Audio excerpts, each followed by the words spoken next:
Today, we're going to be getting your photos from this to this. We're going to be taking on the background out of some pictures. I don't know who you guys are, poster developers or whatever you do. If you're using Photoshop, you have to take out some kind of background. It can either be a white background or a solid color like red, blue, yellow, any other color. We're going to be taking out the background out of both of these pictures. Now we got ourselves here a nice golden headphone. Gorgeous, isn't it? We're going to be taking the background out of this, and there is one tool with 3 options that basically takes backgrounds out of any picture that is in Photoshop.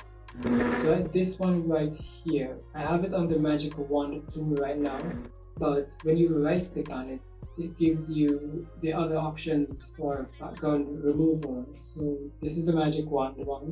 You have the quick selection tool here and the object selection tool here. So we're just going to go over the first one here, and we're going to be dealing with a picture with a white background. So if you have a photo with a white background or a solid color background, it's just one color. It doesn't have any shadings on it, it's just one color.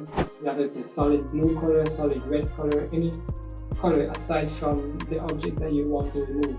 In regards to taking out the white background out of this beautiful golden headphone here, we're just going to click on option here, and it's going to give us the other options that are available. So the object selection tool is probably the easiest way to do this thing. Gets the job done like 95% of the time. So you just simply make a box over the photo here, start from an edge that you know you will cover most of it, and you make a box over what you want. Pretty simple, pretty easy. This is going to remove the white background. You see the object selection tool selected the object. What you can do now is just hold Ctrl and J on your keyboard to put that object, the selected object, on a new layer. And if you should hide the background layer here, you will see that it is gone. Now let's just add a background here of a different color, and let's see what we have. Boom, nice looking thing there.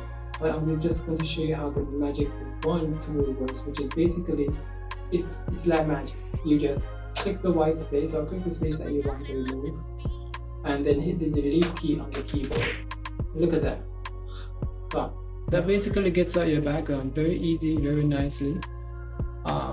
Next option, say we have the bird right here. We want to get him out of this background, and we want to put him on this background with this lovely young lady here. So we're just basically gonna drag this little guy. I was asking me to convert, so we're just gonna drag this little guy over onto our lady here. And now that we have him, we are going to use the quick selection tool. I'm going to show you how this one works. So basically, you just select him, and it's not going to do a very good job, especially in a case where the background is so crowded. Although Photoshop's AI has improved a lot, and it basically does a better job every time with an update. So what I do is you hold Alt on the keyboard to get the minus, so that you can remove selections that are outside of the object, and you use these 2 keys on your keyboard to basically control the size, and you can select smaller parts of your image like so. This is a fairly tedious process because you have to do it back and forth and clean up. And who has time for this? Who has time for this? And at the end of the day, it might not be clear enough. So I'm going to show you the difficult way now.